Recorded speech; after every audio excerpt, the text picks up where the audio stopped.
شريك له ونشهد أن سيدنا وحبيبنا ومولانا محمدا عبده ورسوله الذي أرسله بالحق بشيرا ونذيرا وداعيا إلى الله بإذنه وسراجا منيرا. فقد قال الله تعالى في كلامه المجيد وفرقانه الحميد: أعوذ بالله من الشيطان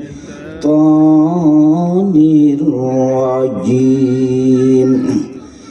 بسم الله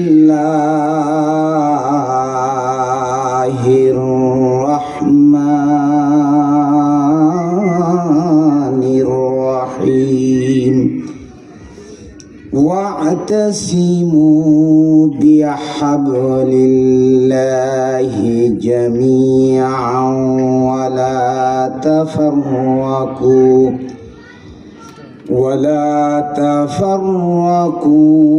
واذكروا نعمة الله عليكم إذ كنتم أعداء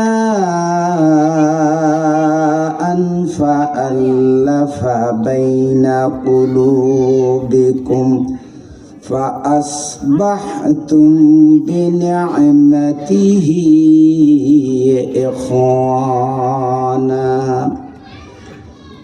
وقال تعالى: إن الله وملائكته يصلون على النبي يا أيها الذين آمنوا صلوا عليه وسلموا تسليما.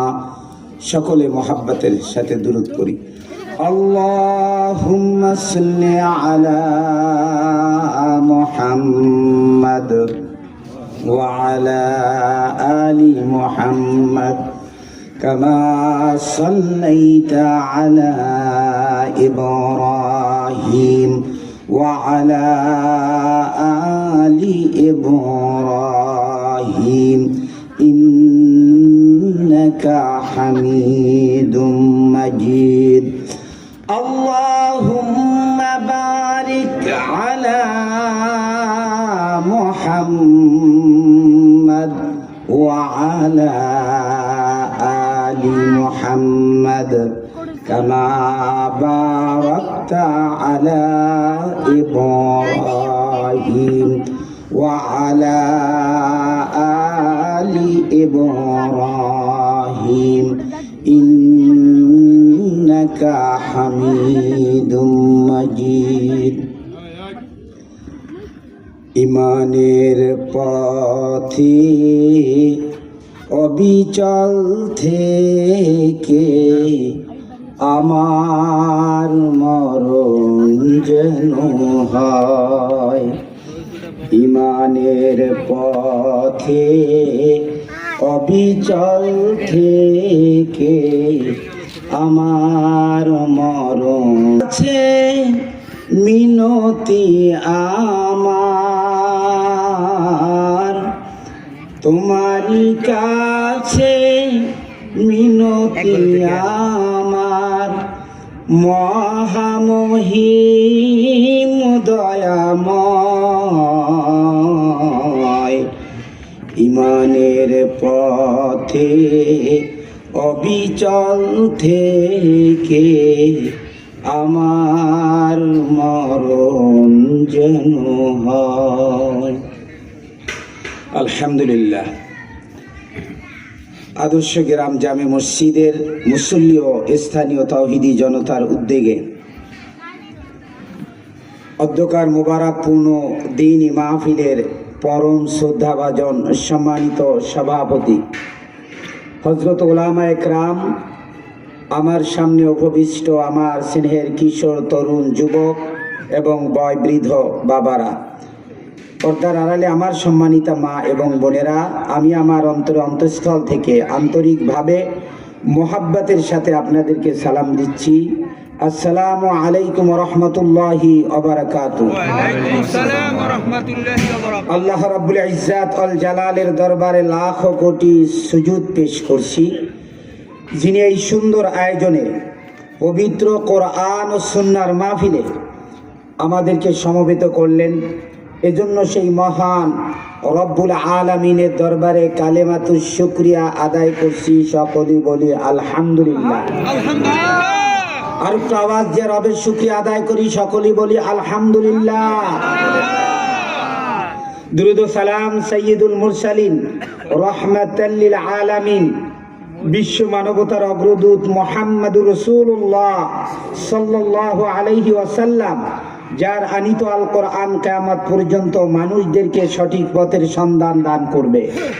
মাগফিরাত কামনা করছি সেই সব শহীদ আত্মার, যাদের অক্লান্ত পরিশ্রম, জীবনের বিনিময় ইসলামের মতো একটি সুন্দর জীবন বিধান আমরা পেয়েছি।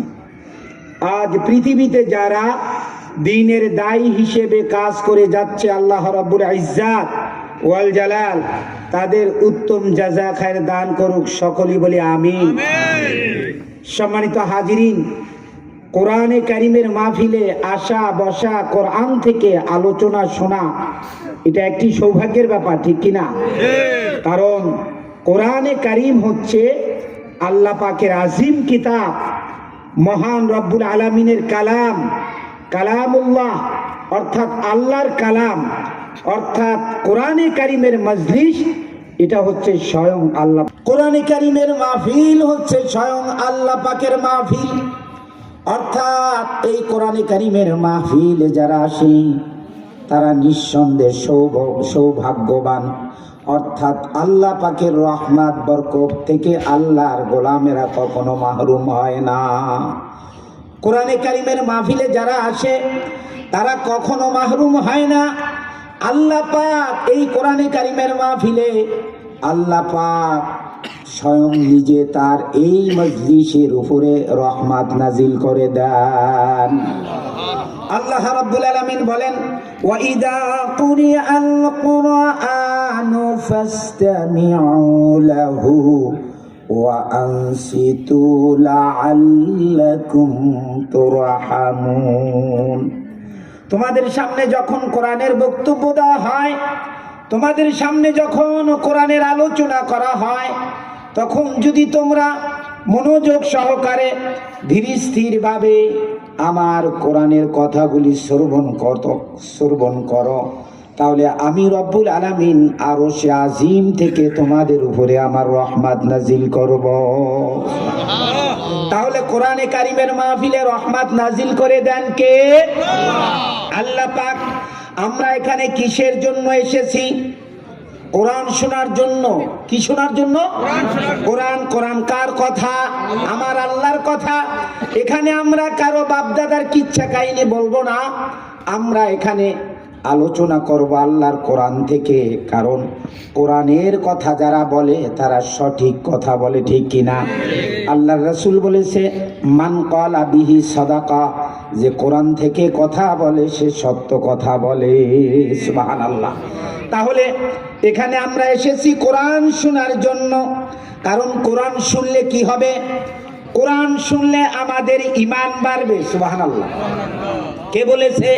আল্লাহ পাক বলেছেন, বান্দা যখন আমার কোরআন শুনে তখন তার ঈমান বাড়ে। কি বাড়ে? ঈমান বাড়ে।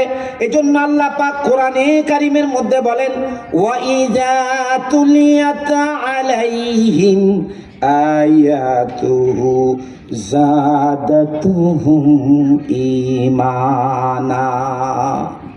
যখন আমার বান্দারা আমার কোরআন শুনে অথবা কোরআন পড়ে, তখন আমার বান্দার ঈমান বাড়তে থাকে। সুবহানাল্লাহ। তাহলে আমাদের ঈমান যদি আমরা বাড়াতে চাই, তাহলে কোরআন শুনতে হবে, কোরআন পড়তে হবে, কোরআন দিয়ে জীবন গড়তে হবে, কোরআন দিয়ে সমাজ রাষ্ট্র পরিবার গড়তে হবে, ঠিক কিনা? কারণ তাহলে আমাদের কি বাড়বে?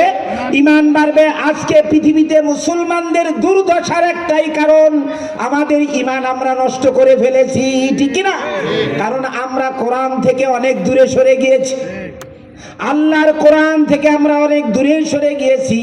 যেহেতু আল্লাহ বলছে কোরআন শুনলে বান্দার ঈমান বাড়ে, ওই কোরআন থেকে আমরা দূরে সরে যাওয়ার কারণে আমাদের ঈমান দুর্বল হয়ে গেছে, ঠিক কিনা? আমাদের ঈমান নষ্ট হয়ে গেছে। তাহলে ঈমান বাড়াতে হলে কি দরকার? কোরআন শোনা দরকার, কোরআন পড়া দরকার, কোরআন শোনা দরকার, কোরআন দিয়ে জীবনে আমল করা দরকার, ঠিক কিনা? তাহলে কি বাড়বে? ঈমান বাড়বে। এইটা হলো 1 নাম্বার ফায়দা ব্যক্তির জন্য। কি?